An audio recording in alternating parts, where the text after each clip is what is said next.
Nice one, mid-dre, thought Carrera, eyes wide. She liked him already, but this demonstration of strength was even more praiseworthy in her mind. Simply getting to watch this advanced exchange between two awakened masters felt like a tremendously useful experience for her. For now, though, the sole remaining problem was a more important matter.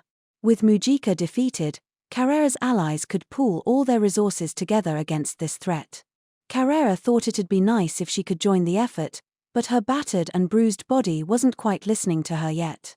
That was just how devastating Zaranis's strike had been. Carrera was frustrated with her own pitiful state, but she still calmly analyzed the situation. These insects really are such a pain, that was her conclusion, and she meant every word of it. Had just experienced yet another power boost. Defeating Mujika was good and all, but it had just added to strength. The reason? She had absorbed Mujika's force. Zeth's power had been directly taken by Zaranis, so none of that went back to but when someone like Mujika died on the battlefield, received every bit of that power, strength she could use to perform reconstruct life on herself. That was what made supreme ruler of this fight, such a tricky foe. Her entire body was covered with samurai-like armor, with an eerie-looking sword in one hand.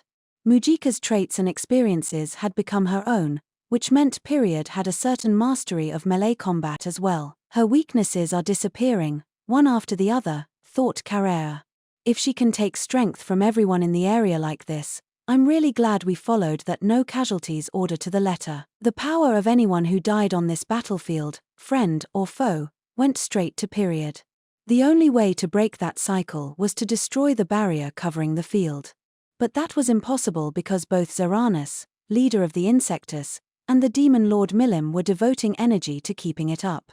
If it weren't for that, this whole planet would have been blown apart long ago.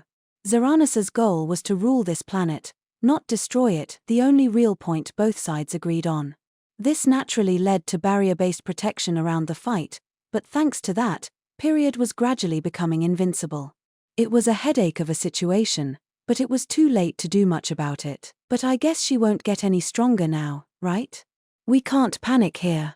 We just have to find some way to handle this. Apart from the king and his queen, there were no Insecta survivors left. Unless some of Carrera's allies were killed, there would be no further powering up for the day. Obela and Mid-Dre, too, had realized this, and that dictated their strategy. They were stretching this out over the long run, avoiding reckless or sacrificial attacks in favor of a slow, steady approach. It wasn't glamorous, but it'd work if practiced long enough. This was actually their strategy from the start, so nobody felt panicked or mentally burdened by it. Even if found a way to get stronger, the plan didn't change, they'd keep up their strategy, centered around Obela and Geld, and just wait until finally tired herself out. I gotta hand it to them. But, even though the powerful Mid-Dre had joined the battle, the tide of this war wasn't turning their way. In fact, it was going in the opposite direction.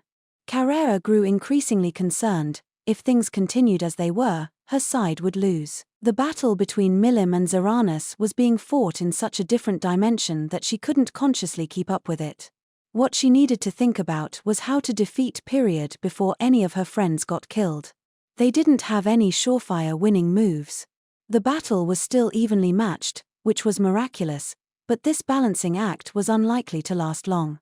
A single mistake, like a single hole opening up in a dam, could instantly cause the whole thing to fall apart. I need to do something before that. Carrera frowned in anger once more. She glared at her right arm. It showed no sign of responding to her. If she couldn't move, there was no reason for her to be there. That was a big problem, one that made Carrera ask why she was even on the battlefield.